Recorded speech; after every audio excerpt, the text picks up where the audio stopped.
Hello, good evening. आप सभी लोगों का हमारी जीवा क्लासेस में स्वागत है। जैसा कि हमने बताया था कि हम मध्य प्रदेश जेल पैरी की तैयारी कराएंगे। हमारी क्लास मंडे से स्टार्ट हो जाएगी। हमने पहले बताया था, जो कि हमारी क्लास ऑलरेडी चालू हो चुकी है। आज हम उसी के कड़ी में जेल पैरी की तैयारी के लिए आज हमारी साइंस की पहली क्लास होगी। चूँकि हम जेल प्रहरी की तैयारी करा रहे हैं, उसके साथ साथ में हमको सभी सिलेबस कंप्लीट करना है एग्ज़ाम के पहले। इसलिए अब हमको साथ में ही साइंस, हिंदी और अभी फ़िलहाल साथ में चल रहा है ज्योग्राफी। उसके साथ में बाद में जैसे इनमें से जो सब्जेक्ट कंप्लीट होता है या फिर एक या हफ्ते में दो क्लासें ली जाएगी। तो इस हिसाब से इसको धीरे धीरे मेंटेन करके हम धीरे धीरे पूरे सब्जेक्ट को कंप्लीट करा देंगे। तो अभी हमने हिंदी की क्लास स्टार्ट की है। आज हम नई क्लास ले रहे हैं साइंस की। साइंस के अंतर्गत आज हमारी पहली क्लास होगी, जिसमें साइंस में बायोलॉजी का चैप्टर होगा। बायोलॉजी में सबसे पहली क्लास हमारी है कोशिका विज्ञान। कोशिका विज्ञान, इसी को इंग्लिश में बोलते हैं साइटोलॉजी। कोशिका विज्ञान के बारे में हम जानेंगे। इसके अंतर्गत सेल के बारे में जानेंगे, इसकी खोज किसने की थी, इसके अंतर्गत कौन कौन सी सेल आती हैं, कैसे सेल जो है कैसे वर्क करती हैं, और सेल कैसे प्रोडक्शन करती हैं, और सेल की सबसे पहले तो हम जानेंगे कोशिका की खोज किसने की थी, या कोशिका विज्ञान की खोज किसने की थी। तो सबसे पहले हम जानेंगे कोशिका विज्ञान होता क्या है। कोशिका विज्ञान या साइटोलॉजी, ये दो टर्म से मिलकर बना है, साइटो और दूसरा है प्लस लॉजी। साइटो का मीन्स होता है सेल, और लॉजी का मीन्स होता है टू स्टडी। मतलब ये इसको बोलते हैं इंग्लिश हिंदी में कोशिका, और स्टडी को बोलते हैं अध्ययन। अगर मैं इन दोनों को अगर जोड़ के पढ़ूँ तो कोशिका का अध्ययन ही, अगर इन दोनों को मैं जोड़ के पढ़ूँ तो कोशिका का अध्ययन ही कोशिका विज्ञान कहलाता है। क्या बोलेंगे? कोशिका का अध्ययन ही, या कोशिका का अध्ययन करना ही कोशिका विज्ञान कहलाता है, यह साइटोलॉजी कहलाता है। क्या लिखेंगे हम? कोशिका का अध्ययन ही कोशिका विज्ञान कहलाता है।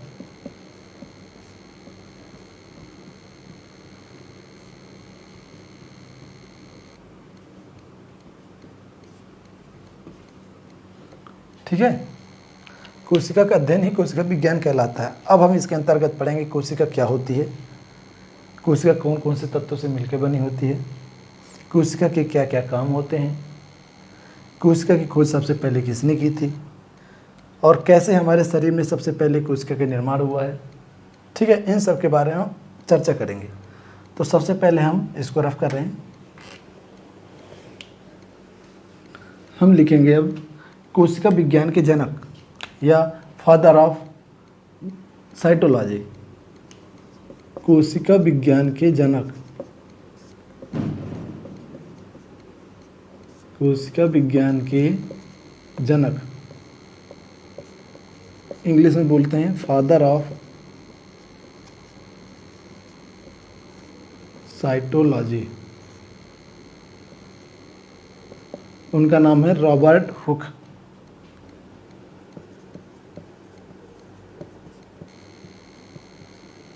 इंग्लिश हिंदी से नाम लिख लो, रॉबर्ट हुक। क्लियर है? अब यहाँ पर आता है कोशिका विज्ञान के जनक कौन है? Robert Hooke. यह साइटोलॉजी के जनक है रॉबर्ट हुक। लेकिन यहाँ पर ये जो टर्म आया है ना साइटो, तो यहाँ पर बात आती है कि साइटो टर्म यानी साइटो शब्द का प्रयोग सबसे पहले किसने किया था। यानी कि साइटो शब्द का प्रयोग या साइटो टर्म, अच्छा नहीं लगेगा, साइटो टर्म का प्रयोग सबसे पहले किसने किया था। हमने क्या बताया? कोशिका विज्ञान के जनक कौन है? Robert Hooke. तो यहाँ पर टर्म आया है जैसे साइटोलॉजी, तो साइटो टर्म जो जिसने दिया था, क्योंकि इन्होंने कोशिका विज्ञान के जनक कहा जाता है, रॉबर्ट हुक को कोशिका विज्ञान का जनक कहा जाता है। यहाँ पर बात आती है साइटो टर्म किसने दिया था, या साइटो टर्म का प्रयोग सबसे पहले किसने किया था, तो उनका नाम है हार्टविग। इंग्लिश में लिख लो,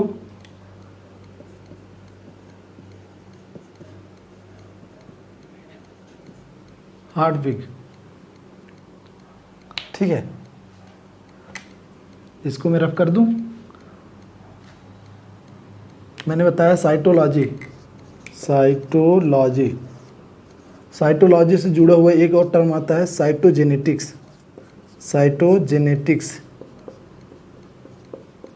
लेकिन साइटोजेनेटिक्स इंग्लिश में, हिंदी में इसको बोलते हैं, साइटोजेनेटिक्स को भी बोलते हैं हिंदी में कोशिका अनुवांशिकी। क्या बोलते हैं? कोशिका अनुवांशिकी।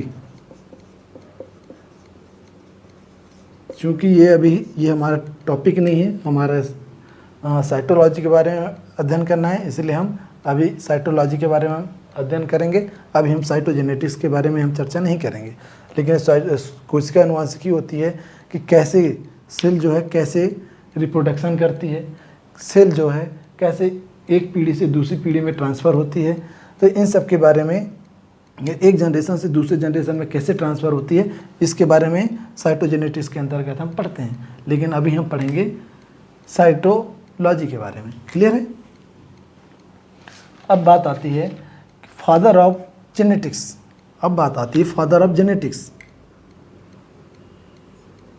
फादर ऑफ, अभी हमने साइटोजेनेटिक्स का नाम लिखा था, तो अब लिखो फादर ऑफ साइटोजेनेटिक्स, यानी कि हिंदी में क्या लिखेंगे?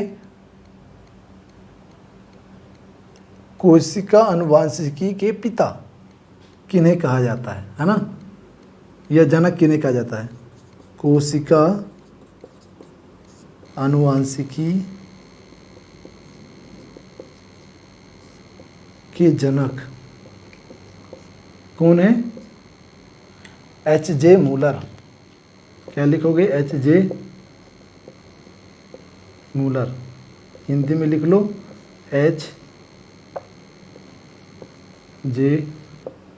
मूलर। क्लियर है? अब इसके आगे आता है कि फादर ऑफ, यानी कि आधुनिक साइटोलॉजी के जनक कौन है, या क्या लिख सकते हैं? Father of modern cytology. क्या है? फादर ऑफ मॉडर्न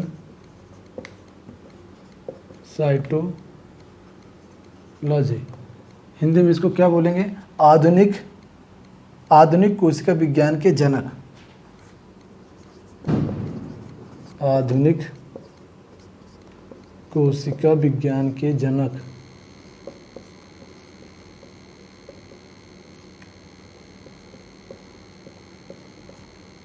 किन्हें बोला जाता है?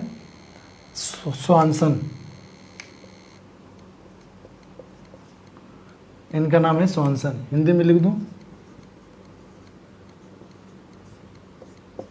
आधुनिक कोशिका विज्ञान के जनक स्वानसन को बोला जाता है, जबकि कोशिका यानी कि कोशिका अनुवांशिकी के जनक, या बोल दे फादर ऑफ साइटोजेनेटिक्स और father of cytology. Father of cytology कौन है?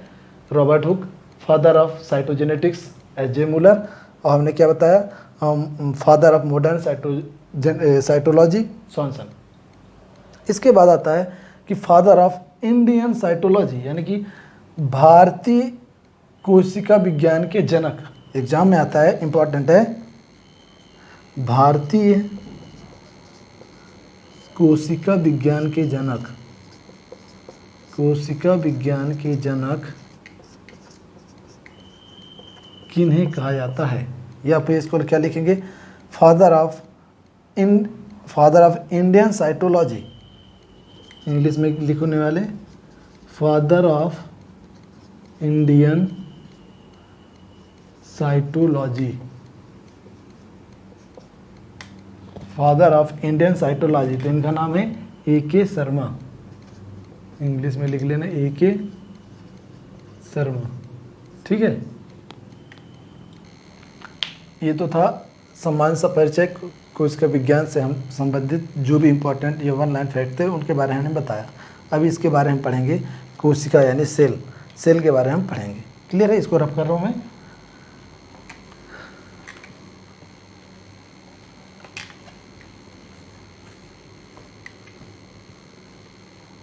एक बार रिवीजन करा दूं जरा। Father of cytology H.J. Muller,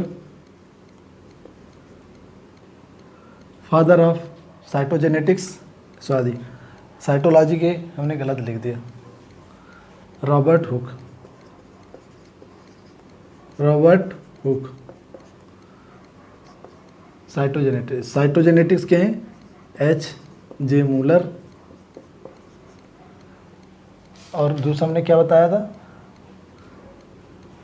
father of modern cytology, father of modern cytology कौन है, Swanson. Father of Indian cytology AK Sharma. तो ये 4 नाम याद रखना। एक बार फिर से रिपीट कर दूं, father of cytology Robert Hooke, father of cytogenetics H.J. Muller, father of modern cytology Swanson, father of Indian cytology AK Sharma. Clear है।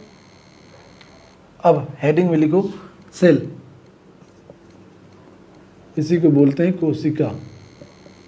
क्लियर है। सेल के बारे में, सजीव की सबसे छोटी संरचनात्मक, सजीव की सबसे छोटी इकाई क्या होती है, सजीव की सबसे छोटी इकाई, सजीव की सबसे छोटी इकाई क्या होती है, सेल मीन्स कोशिका। दूसरा वर्ड है क्या, दूसरा सेंटेंस देखो, कोश, इसको इंग्लिश से भी लिख दो, इंग्लिश से लिखना है क्या,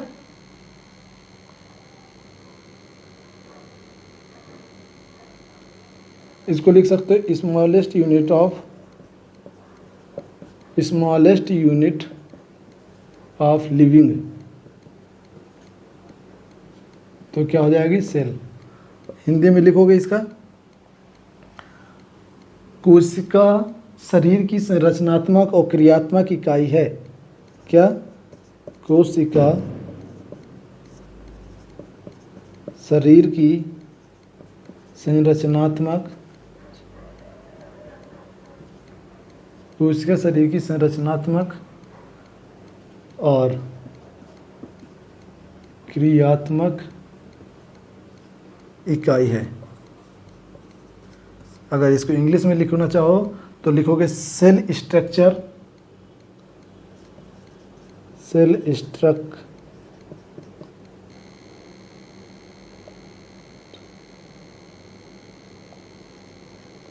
cell structural and functional, cell structural and functional unit of life.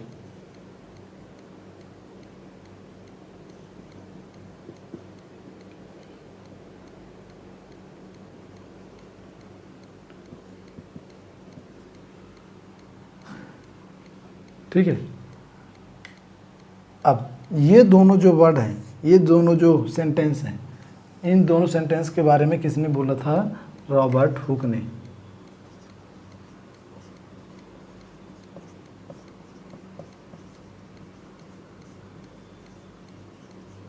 Robert Hooke जी ने बताया था कि कोशिका जो है शरीर की सबसे छोटी इकाई होती है, या किसी सजीव की सबसे छोटी इकाई कोशिका होती है। और दूसरा सेंटेंस इसने क्या कहा था कि कोशिका शरीर की संरचनात्मक और क्रियात्मक इकाई होती है। इसके बारे में हम पढ़ेंगे, ये कैसे सजीव की सबसे छोटी इकाई होती है और कैसे कोशिका शरीर की संरचनात्मक और क्रियात्मक इकाई होती है। क्लियर। तो इसको हम रब कर रहे हैं यहाँ। अब देखो,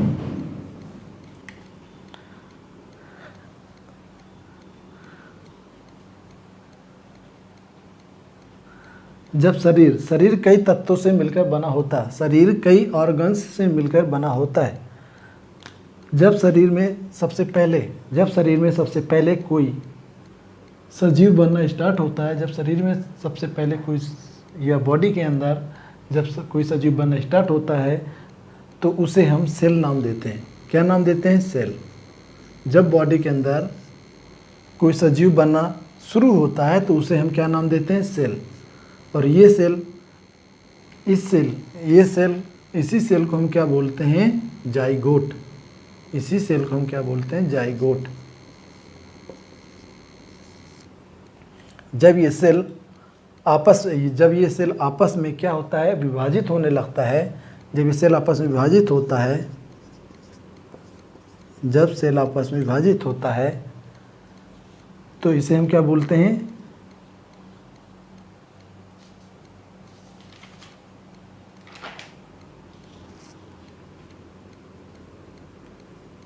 हमने क्या बताया? जब बॉडी में या शरीर में किसी सजीव बनना, जब कोई सजीव बनना शुरू होता है तो उसे हम सेल कहते हैं। जब एक सेल को हम जाइगोट बोलते हैं। जब सेल आपस में विभाजित होता है और विभाजित होने के बाद जो सेल होते हैं वो समूह में बढ़ जाते हैं। वो सेल जो हैं समूह में बढ़ जाते हैं।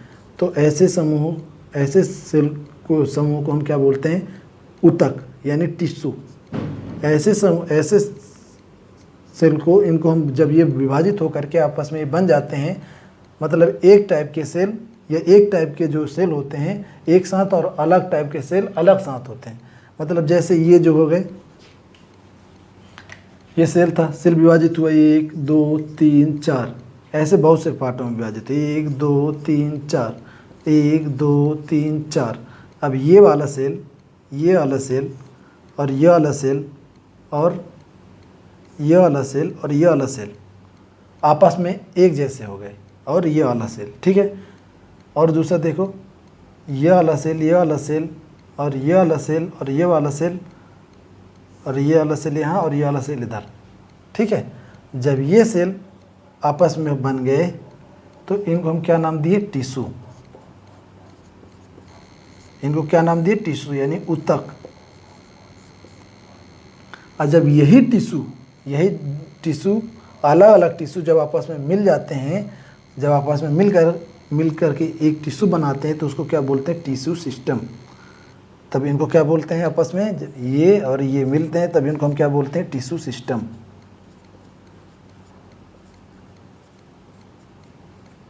यह ऊतक तंत्र,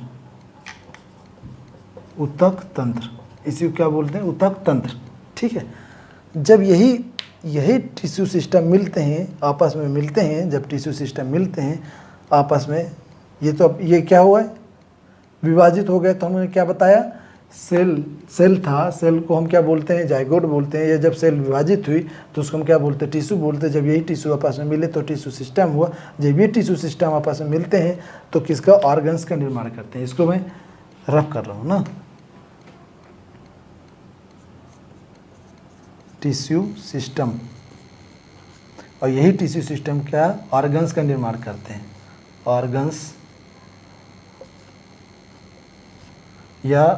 कहे या अंग कहे, ठीक है। यही टिश्यू सिस्टम क्या करते हैं? अंग का निर्माण करते हैं। और जब ये अंग कहे तो जैसे लीवर, किडनी, फेफड़े, आँख, नाक, ये सब अंग हो गए। और जब यही अंग, बहुत सारे अंग मिल करके, बहुत से अंग क्या? आँख, कान, नाक, किडनी, लीवर, जब ये बहुत सारे ये अलग अलग हो गए ना, अब क्या है? जब यही ऑर्गन्स, ऐसे ऑर्गन्स जिनके फंक्शन एक हों, ऐसे ऑर्गन्स मिल करके क्या बनाते हैं? Organ system. ऐसे ऑर्गन जिनके फंक्शन एक जैसे होते हैं वो मिल करके, मान लो कि ये आँख, कान और नाक, ये तीनों के फंक्शन एक जैसे हैं तो ये ऑर्गन सिस्टम बनाएंगे। और ये किडनी, ये दोनों के अलग होंगे तो ये दोनों मिलकर के अलग। तो ये जब ऑर्गन सिस्टम बनाते हैं, ऑर्गन सिस्टम यानी कि अंग तंत्र, इसको हिंदी में बोलते हैं अंग तंत्र। अंग तंत्र। जब ये अंग तंत्र मिलाते हैं, बनते हैं, मैंने क्या बताया, स्टार्टिंग से फिर से बोलता हूँ। जब शरीर के अंदर किसी सजीव का निर्माण होता है तो उसे हम क्या कहते हैं, सेल कहते हैं। सेल को हम क्या बोलते हैं, सेल को जाइगोट बोलते हैं। ये सिंगल सेल नहीं होता, दो जोड़ा सेल को सिंगल सेल को जाइगोट बोलते हैं। हम आगे बताएंगे ये जाइगोट कैसे होता है, ठीक है ना, इसको हम जाइगोट क्यों बोलते हैं। यही सेल आपस में विभाजित होकर के टिश्यू सिस्टम का निर्माण करते हैं। जब टिश्यू सिस्टम आपस में मिलते हैं तो अंग का निर्माण करते हैं। जब बहुत से अंग मिलते हैं तो ये अंग तंत्र का निर्माण करते हैं। और जब बहुत से अंग तंत्र मिल जाते हैं तो क्या बनाते हैं, अंग तंत्र, मतलब ये अंग मिल गए तो अंग तंत्र मिल गए। अंग जब मिलते हैं तो अंग तंत्र बनाते हैं, जैसे नर्वस सिस्टम हो गया, रेसिप्रोकेटरी सिस्टम हो गया, ठीक है ना, सर्कुलेटरी सिस्टम हो गया, मतलब ये अंग तंत्र बनाते हैं, ठीक है। परिसंचरण तंत्र और कौन से तंत्र होते हैं, ये सब मिलकर के, ये ऑर्गन्स मिलकर के ये एक ऑर्गन सिस्टम का निर्माण करते हैं। और यही ऑर्गन सिस्टम फिर जा कर के आगे क्या करता है, एक बॉडी का निर्माण करता है। यही ऑर्गन सिस्टम मिलकर के एक बॉडी का निर्माण करता है। तो इस प्रकार हम कह सकते हैं कि ये जो बॉडी का निर्माण किया है, तो इसके यहाँ से देखो, पहले सेल बना, सेल से क्या बना, टिश्यू बना, टिश्यू से क्या बना, ऑर्गन बना, ऑर्गन से ऑर्गन सिस्टम बना, ऑर्गन सिस्टम से बॉडी बना। इसको मैं रफ करूँ, फिर से इसको अच्छे से बना देता हूँ शॉर्ट में, ठीक है। अब तो मैंने समझा दिया है, अब इसको फिर से यहाँ पर समझा दूंगा। वैसे मैंने क्या बताया, सेल जब विभाजित होती है तो क्या बनता है, टिश्यू। ये ऐसे बना लो, इसको हम क्या बोलते हैं, टिश्यू। और फिर ये टिश्यू सिस्टम मिल करके टिश्यू सिस्टम बनाते हैं, ठीक है। यही टिश्यू सिस्टम मिल करके क्या बनाते हैं, ऑर्गन। और यही कई ऑर्गन मिल करके क्या बनाते हैं, ऑर्गन सिस्टम। जब ये ऑर्गन सिस्टम मिल जाते हैं तो क्या बनता है, एक तरह से बॉडी का निर्माण होता है, ठीक है। जब बॉडी का निर्माण हो जाता है तो अब देखो हमने क्या लिखा था, सजीव की सबसे छोटी इकाई क्या होती है, सेल। अगर सजीव की जगह हम क्या लिख दें, यहाँ पर शरीर लिख दें तो क्या हो जाएगा, शरीर की सबसे छोटी इकाई क्या हो जाएगी, सेल हो जाएगी। क्यों, क्योंकि सबसे पहले किसने बनना स्टार्ट हुआ था, सेल बना था। इसके बाद सेल विभाजित हुआ, विभाजित होने के बाद टिश्यू बना, कई टिश्यू मिल करके ऑर्गन बनाए, कई ऑर्गन मिल करके ऑर्गन सिस्टम बनाए, ठीक है। और ऑर्गन सिस्टम, जब पूरा ऑर्गन सिस्टम मिलता है तो एक बॉडी का निर्माण होता है।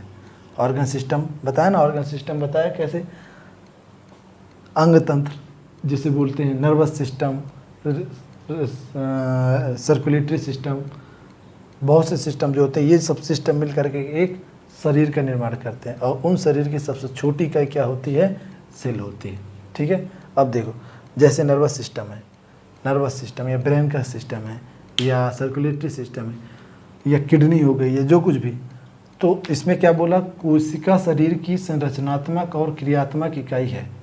कोशिका शरीर की संरचनात्मक और क्रियात्मक, संरचनात्मक इकाई तो कोशिका है ही, अब क्रियात्मक, संरचना के आधार पर कोशिका तो है ही, ठीक है।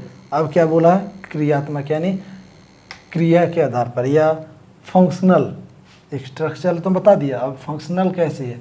अब फंक्शनल में देखो, कोई बॉडी का जो पार्ट होता है, अब देखो किडनी हो गया, लीवर हो गया, किडनी काम नहीं करती, किडनी में जो सेल पाए जाते हैं, कोशिका पाई जाती है, वो कोशिका काम करते हैं।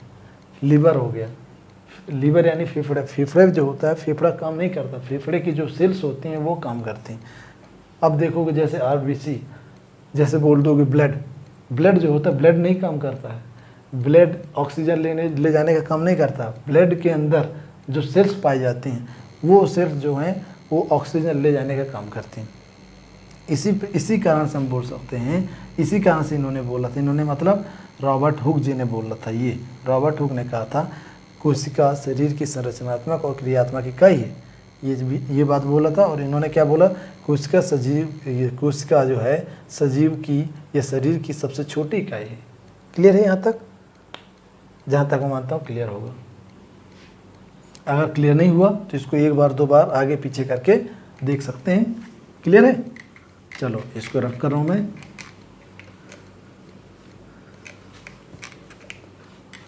अब देखो कोशिका की खोज कैसे हुई। कोशिका की खोज कैसे हुई। अब इतना तो टाइम नहीं है कि मैं पूरी थ्योरी बताता रहूँगा। जो इम्पोर्टेंट है वही चीज़ बताऊँगा, इसमें ज़्यादा नहीं बताऊँगा, थोड़ा सा कोशिका की खोज। ठीक है, बस उतना ही बताना है जितना आपको एग्ज़ाम के हिसाब से ज़रूरी हो। ये नहीं कि मैंने इतना बता दिया बाद में पता चला कि जो आ रहा था वो भी चला गया दिमाग से। कोशिका की खोज कैसे हुई? रॉबर्ट हुक ने वुडन यानी वुडन करके लकड़ी की छाल, वुडन बार्क, इसको क्या बोलते हैं? Wooden bark. वुडन बार्क लिया यानी कि लकड़ी की छाल लेकर के, लकड़ी की छाल, लड़की की छाल लिख दिया, सॉरी, लकड़ी की छाल, लकड़ी की छाल को लेकर के रॉबर्ट हुक जी ने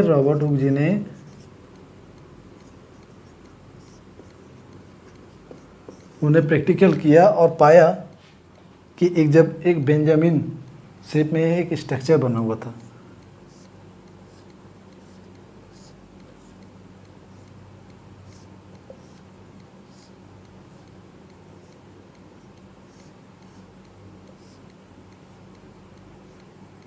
इस टाइप से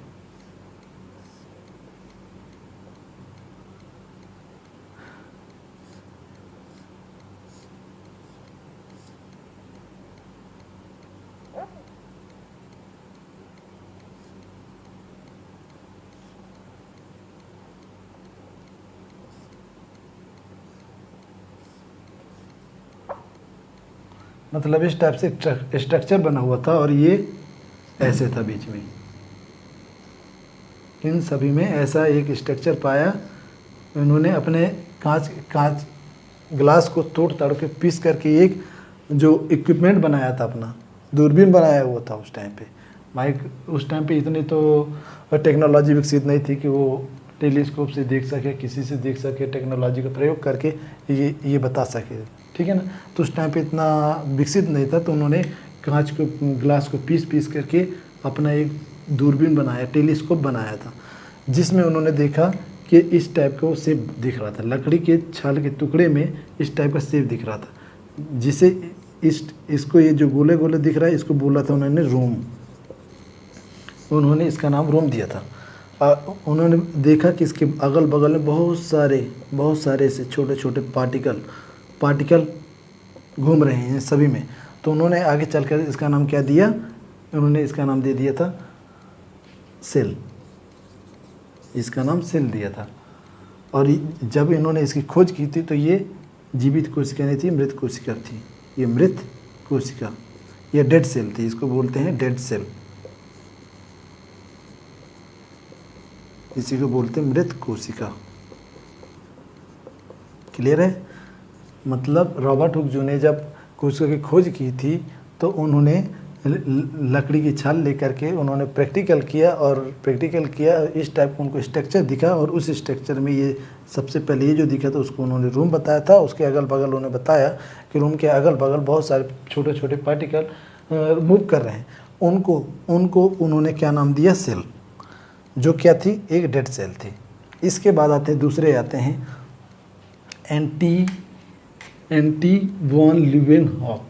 एंटी वॉन ल्यूवेनहॉक इन्होंने खोज कब की थी? 1665 ईस्वी में की थी। रॉबर्ट हुक जी ने कोशिका की खोज 1665 ईस्वी में की थी। ठीक है, रॉबर्ट हुक जी ने 1665 ईस्वी में कोशिका की खोज की थी। इसके बाद आते हैं 1676 ईस्वी में। 1676 ईस्वी में आते हैं एंटी वॉन ल्यूवेनहॉक।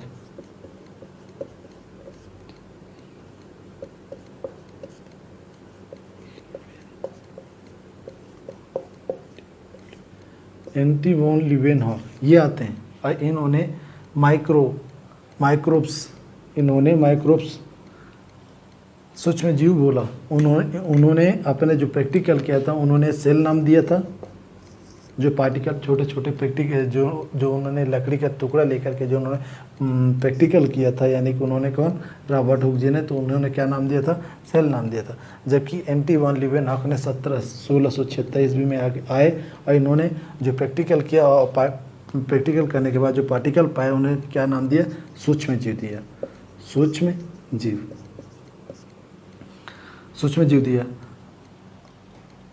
जो बैक्टीरिया थे, बैक्टीरिया में इन्होंने जो प्रैक्टिकल किया था, इन्होंने बैक्टीरिया में जो प्रैक्टिकल किया, जो पाया था उन्होंने सूक्ष्म जीव नाम दिया था, उसका नाम था बैक्टीरिया, जिन्हें बैक्टीरिया बोला था।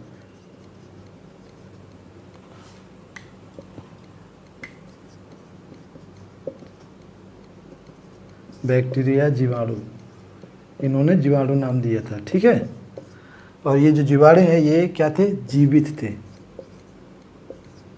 जीवित सेल थे। और इसके पहले हमने जो बताया था, ये जो सेल बताए थे वो डेड सेल थे, डेड सेल।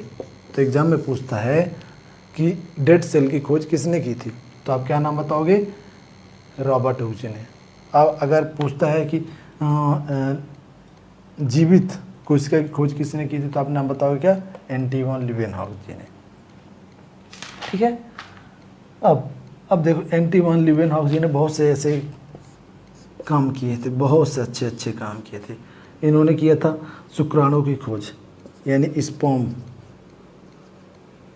स्पर्म्स की खोज की थी, स्पर्म सेल की खोज की थी। और इसके अलावा इन्होंने आरबीसी की खोज भी की थी, और इन्होंने प्रोटोजोवा की भी खोज की थी, ठीक है। और इन्होंने एक पुस्तक लिखी थी, इन्होंने एंटी वॉन लीवेनहॉक ने एक पुस्तक लिखी थी जिनका नाम था द सेल, द सेल नाम से इन्होंने पुस्तक लिखी थी। अगर एग्जाम में पूछता है द सेल किसकी बुक है, तो नाम क्या बताओगे, एंटी वॉन लीवेनहॉक ने। हमने क्या बताया अभी तक, कोशिका विज्ञान के जनक कौन है, रॉबर्ट हुक जी ने, ठीक है। हमने बताया डेड सेल की खोज किसने की, रॉबर्ट हुक जी ने की। हमने बताया जीवित कोशिका की खोज किसने की, एंटी वॉन लीवेनहॉक ने।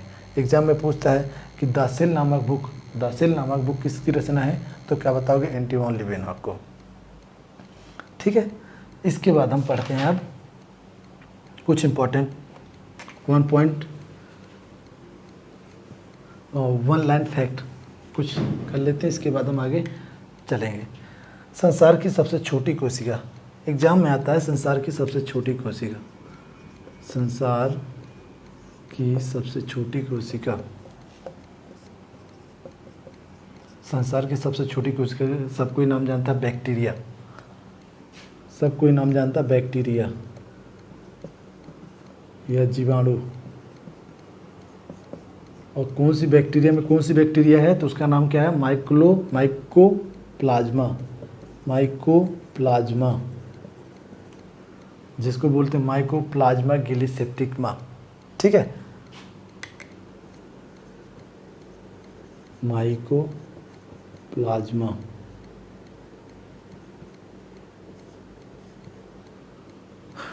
संसार की सबसे छोटी कोशिका, हमने लिखा नहीं, सबसे छोटी कोशिका, संसार की सबसे छोटी कोशिका माइकोप्लाज्मा। इसे किसी और अन्य नाम से जाना जाता है। इसकी सबसे छोटी, इसकी लेंथ क्या होती, 0.1 से 0.5 माइक्रोमीटर, 0.5 से 0.1 माइक्रोमीटर। संसार की सबसे छोटी कोशिका कौन सी होती है, बैक्टीरिया। नाम क्या है, माइकोप्लाज्मा। किसकी बैक्टीरिया है, बैक्टीरिया में कौन सी बैक्टीरिया, माइकोप्लाज्मा। इसकी लेंथ क्या होती है, 0.1 से 0.5, ठीक है। इसके बाद आता है, इसी को हम किसी और नाम से भी जानते हैं, इसे बोलते हैं जोकर ऑफ प्लांट किंगडम, इसे बोलते हैं जोकर ऑफ प्लांट किंगडम, क्या इसी को बोलते हैं joker of animal kingdom. Clear है, एग्जाम में पूछता है जोकर ऑफ प्लांट किंगडम किसे बोलते हैं, तो क्या बोलोगे, माइकोप्लाज्मा को ही बोलते हैं, या जोकर ऑफ एनिमल किंगडम बोलोगे किसको, तो माइकोप्लाज्मा को ही बोलते हैं। और माइकोप्लाज्मा जो है, माइकोप्लाज्मा में सेल वॉल नहीं पाया जाता। माइकोप्लाज्मा में सेल वॉल या इसी को बोलते हैं कोशिका भित्ति। माइकोप्लाज्मा में कोशिका भित्ति नहीं पाई जाती है। ठीक है। जब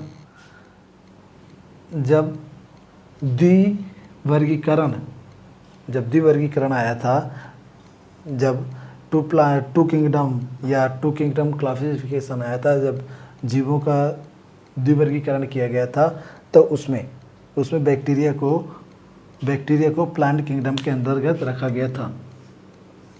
जब टू किंगडम क्लासिफिकेशन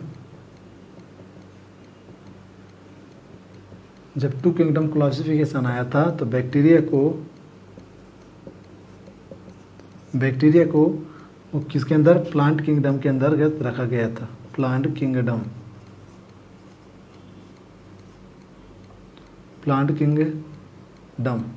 किंगडम इसको बोलते हैं पादप जगत। इसे पादप जगत के अंतर्गत रखा गया था। और दूसरा क्या था, एनिमल किंगडम।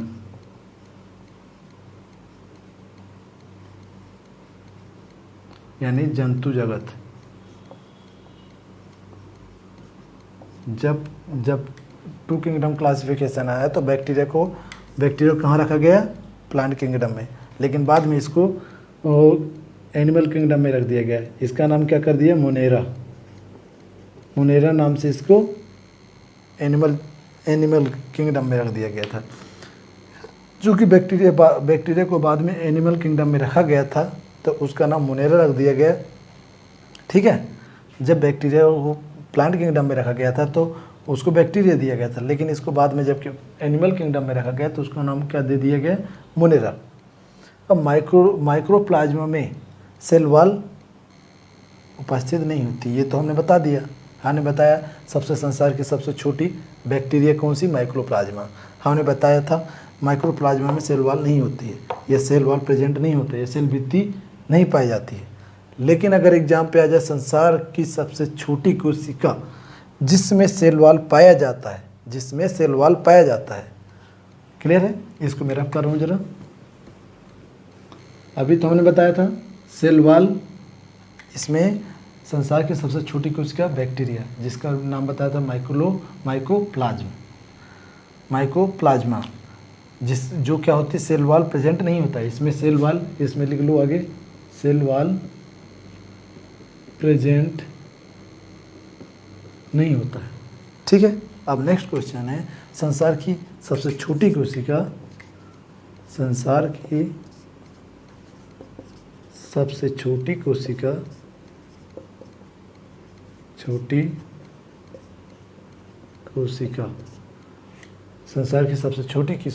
जिसमें सेल वॉल यानी कोशिका भित्ति, संसार की सबसे छोटी कोशिका जिसमें कोशिका भित्ति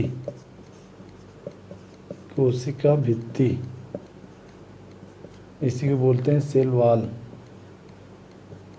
पाया जाता हो या उपस्थित हो, कौन सी है, उसका नाम है डायलिस्टर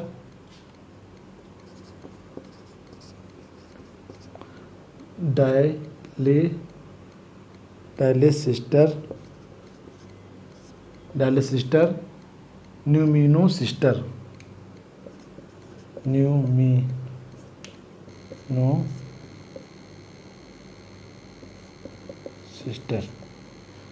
इंग्लिश से लिखूंगा तो ऑलरेडी टफ है, हिंदी में ही लिख लो, डायलिसिस्टर और न्यूमिनोसिस्टर, डायलिसिस्टर, न्यूमिनोसिस्टर। संसार की सबसे छोटी कोशिका जिसमें कोशिका भित्ति पाई जाती है, उस कोशिका का नाम है डायलिसिस्टर, न्यूमोसिस्टर। यह सिस्टर के नाम से याद रख लो कि हमारी सबसे छोटी सिस्टर, हमसे छोटी कौन है हमारे घर में, हमारी सिस्टर। तो बस इस नाम से याद रख लो, डायलिसिस सिस्टर के नाम से। क्लियर है। इसके बाद अब आता है संसार की सबसे छोटी, तब अब आगे आता है संसार की सबसे बड़ी। अभी हमने पढ़ा संसार की सबसे छोटी, तब इसके बाद नेक्स्ट लिखो संसार की सबसे बड़ी, संसार की सबसे बड़ी कोशिका, संसार की सबसे बड़ी कोशिका।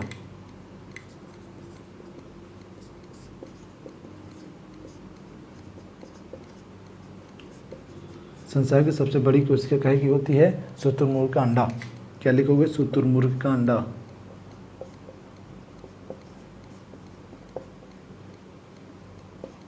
ठीक है, इसके आगे देखो, इसको रब कर दूं क्या?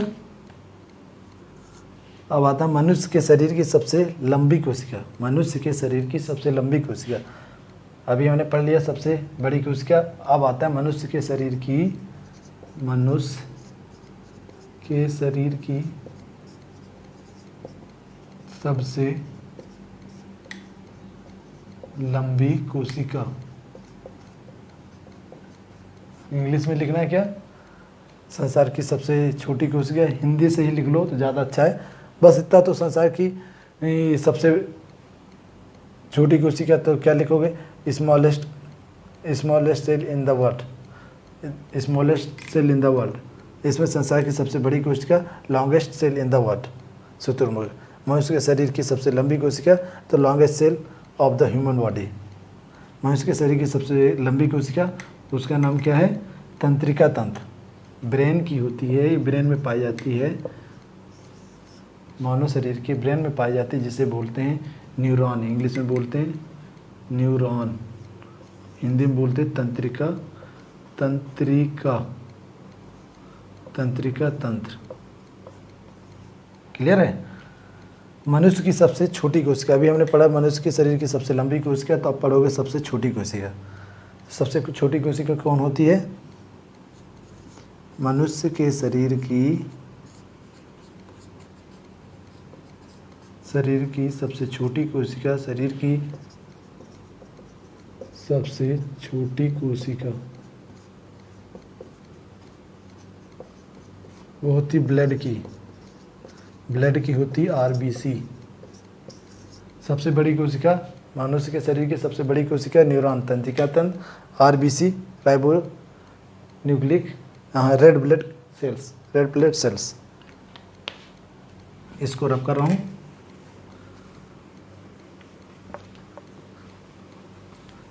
एक ही पॉइंट है इसलिए इनको लिखवाना पड़ रहा है। अब आता मनुष्य के शरीर की सबसे लंबी प्रजनन कोशिका, प्रजनन कोशिका या जनन कोशिका, लिख लो। मनुष्य के शरीर की सबसे बड़ी प्रजनन कोशिका, हमने क्या नाम बताया? ओवा। इसको हिंदी में बोलते हैं अंडाणु। ये कहाँ पाई जाती है? फीमेल में,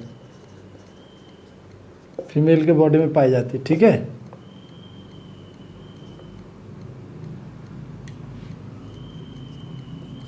मनुष्य के शरीर की सबसे बड़ी हमें पढ़े, अभी पढ़ेंगे मनुष्य के शरीर की सबसे छोटी। मनुष्य के शरीर की सबसे छोटी प्रजनन कोशिका, या इंग्लिश में बोल दूं longest gamete cell of the human body, smallest gamete cell of the human body.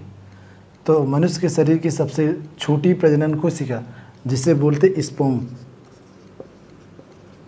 इसे बोलते हैं हिंदी में शुक्राणु। ये कहाँ पाई जाती है? मेल के बॉडी में। क्लियर है? अब देखो, ओवा लिखा है और स्पर्म लिखा है। जब ओवा और स्पर्म मिलते हैं, जब ओवा और स्पर्म मिलते हैं तो उसे हम क्या बोलते हैं? Gamete cell. Gamete cell. जब ओवा और स्पर्म मिलते हैं तो गैमेट सेल बोलते हैं। जब ये फर्टिलाइजेशन की प्रोसेस शुरू होती है, जब ये फर्टिलाइजेशन की प्रोसेस करना शुरू कर देते हैं तो हम इनको क्या बोलते हैं, क्या नाम देते हैं, जाइगोट।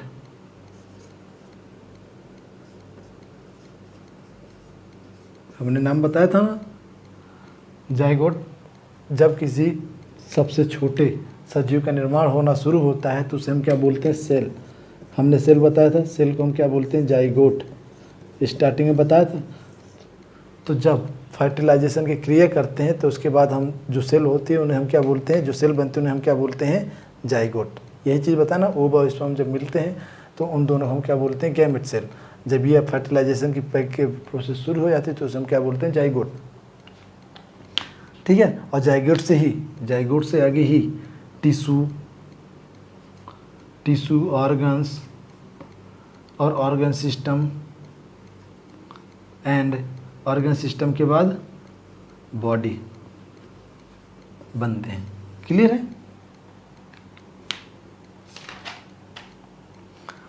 आज की क्लास अब हम यहीं पे समाप्त करते हैं, अगली क्लास में मिलेंगे। धन्यवाद।